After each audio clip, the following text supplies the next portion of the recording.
Hi and a very good day to all. In this tutorial today, I would like to share with you on how to interface the thermocouple Type K glass grate.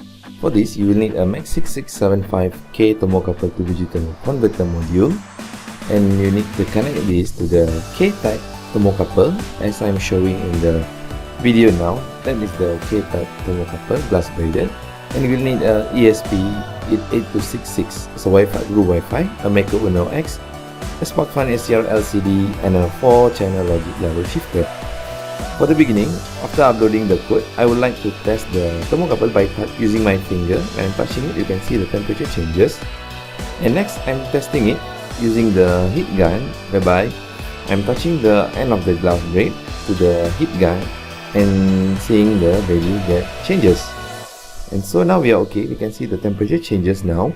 And next, we want to pass this value to the Blynk app. For this, I have already set up my Blynk app, and this is how it looks like.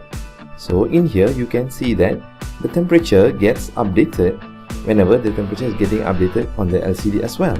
So whenever the temperature changes, the changes are shown in the Blynk app as well. So that's about the tutorial for today. Hope you gained something from watching this tutorial video, and hope we will meet again in our next tutorial. Thank you for watching.